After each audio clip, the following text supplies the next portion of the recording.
Hello friends, कैसे हो आप सब। आई होप आप सब ठीक होंगे। Welcome back to my channel. आज हम जानेंगे चिड़िया और पेड़ की कहानी। दोस्तों, एक समय की बात है। बहुत तेज़ बारिश हो रही थी, तूफान चल रहे थे, आंधी आ रही थी। एक चिड़िया का जोड़ा अपना घोंसला बनाने के लिए दर बदर भटक रहा था। भटकते भटकते वो नदी किनारे पहुंचता है और नदी किनारे कई सारे पेड़ लगे होते हैं। चिड़ियों का यह जोड़ा पेड़ों से विनती करता है कि वो हमें छुपने के लिए आपकी टहनी पर एक छोटा सा घोंसला बना दे ताकि हम अपनी जान बचा सके। कृपया हमारी आप थोड़ी सी मदद कीजिए, हम मुसीबत में हैं। पेड़ चिड़ियों के जोड़े को मना कर देते हैं। जब यहाँ पेड़ इनकार करते हैं तब चिड़ियों का इन जोड़ा को बहुत बुरा लगता है और उन्हें बहुत तकलीफ होती है। कोई भी हमारी मदद नहीं करना चाहता। वह बेचारे जाने लगते हैं। जाते जाते पेड़ से कहते हैं, तुम्हारा इतना अहंकार ठीक बात नहीं है, ठीक नहीं है। एक ना एक दिन तुम अपनी टहनियों से ज़रूर टूटोगे, तब तुम्हें तुम्हारा अहंकार भी टूटेगा। जब तुम तकलीफ से गुजरोगे तब तुम पता चलेगा कि किसी की मदद न करने का अफसोस क्या होता है। जब तक पेड़ अपनी सफाई में कुछ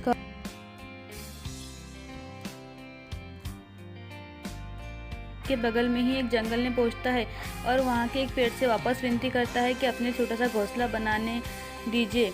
और यहाँ पेड़ उन चिड़ियों को घोंसला बनाने की अनुमति दे देते हैं। और अब यहाँ चिड़ियों का जोड़ा अपनी जान बचा लेते हैं और बरसात से बच जाते हैं। खुशी खुशी अपना जीवन बिताने लगते हैं।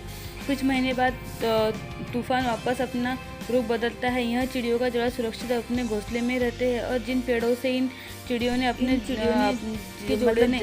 डाल पर घोंसला बनाने नहीं दिया था, वह जड़ सहित उखड़कर कहीं टूटकर गिर जाते हैं। यह दोनों चिड़ियों के जोड़े उड़ते उड़ते नदी किनारे वहीं पेड़ के पास पहुंचते हैं और उस पेड़ को नदी के में तैरते हुए देखकर पेड़ को तैरते हुए देखकर यहाँ चिड़िया का जोड़ा हंसने लगता है और उस पेड़ को कहते हैं कि हमने कहा था ना, एक ना एक दिन तुम्हारा अहंकार जरूर टूटेगा।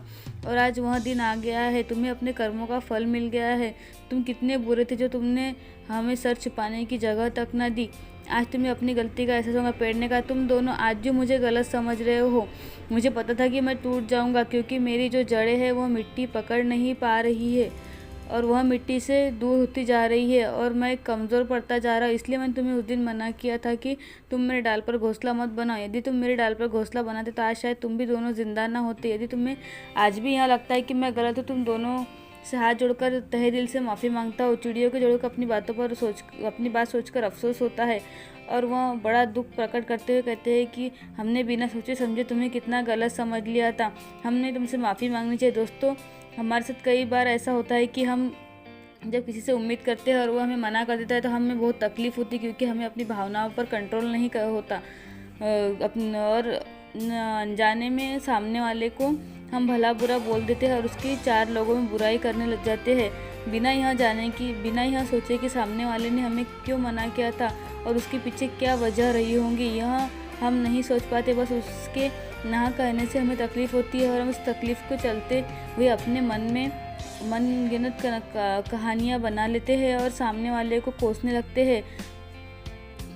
किसी का ना कहना हमारे लिए एक पॉजिटिव साइन हो सकता है अगर हम उससे सही तरीके से, सही दृष्टि से देखते हैं तो, क्योंकि जो भी होता है अच्छे के लिए होता है। पर हम इतनी सी बात को समझ नहीं पाते और किसी के मना कर शायद हमें बड़ी मुसीबत से बचाने के लिए, किसी का मना करना हमें किसी बड़ी मुसीबत से बचाने का योगदान भी हो सकता है।